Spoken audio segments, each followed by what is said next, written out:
Hello សួស្តីបងប្អូនអរគ្នាថ្ងៃនេះខ្ញុំមកអួតឡានខ្ញុំទៀតហើយបងប្អូនឃើញទេនេះហើយឡានខ្ញុំច្រើនណាស់បងប្អូនអើយមានទាំងឡានបែនដឹកដីសសត្រាក់ទ័រវ៉ាវគ្រប់ម៉ូតគ្រប់ប្រភេទតែម្ដងហើយបងប្អូនចង់បានយកទៅលេងទេខ្ញុំចែករំលែកឲ្យបងប្អូនខ្លះពួកអីច្រើនណាស់ឡានខ្ញុំឥ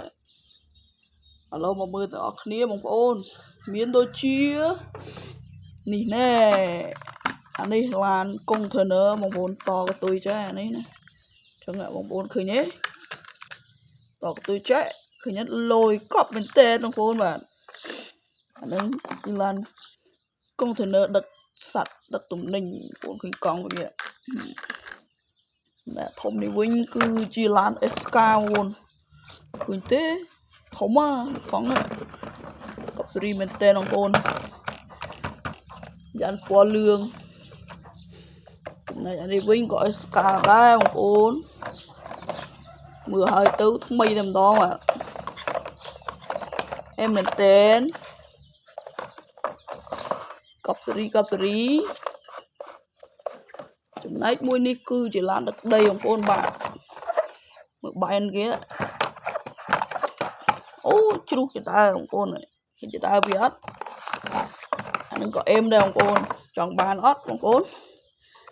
ចំណែកអានេះវិញគឺជាយីឌុបមានសើ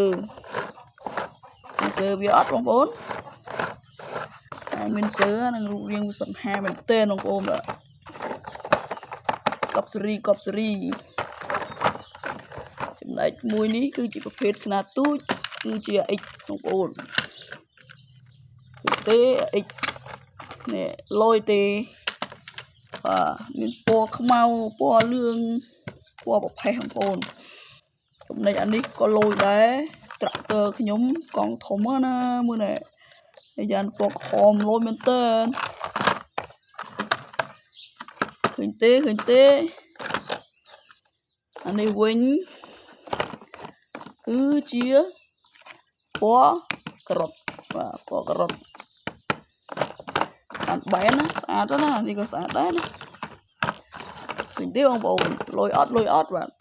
ចំណែកអានេះវិញគឺជាបានកំម៉ាស់បាទមានផ្ទះក្រោយទេហើយវានៅក្នុងថង់ទៀតផងស្អាតថ្មីអេមកប់ស៊េរីចំណែកមួយនេះគឺជាឡានដឹកដីដែរអត់ចទះដែរតែបែនកប់ស៊េរី90ដឺក្រេតែម្ដងបាទ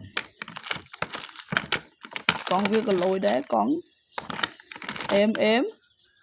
អានេះសាសើធំភេទខ្នាតធំនេះបងប្អូនមើលកង់កប់ស៊េរីមែនតើអេមអានេះគឺសាសើបាទកង់ក៏លយដែរនេះកង់អេមស្នៃមកកប់ស៊េរីអេមអានេះ X មិញបងប្អូនអញ្ចឹងឡានគឺមានតែប៉ុណ្្នឹងហ្នឹងហើយបងប្អូនត្រូវការបងប្អូនអាចចង់បានលេងទេបាទខ្ញុំចែករំលែកបងប្អូនហើយកុំភ្លេចបងប្អូនណាតើតើមកខ្ញុំចែកបងប្អូនលេងខ្លះខ្ញុំច្រើនណាស់អញ្ចឹងមានតែប៉ុណ្្នឹងអរគុណបងប្អូនកុំភ្លេច Subscribe អ្នកមួយផងបាទអរគុណបាយ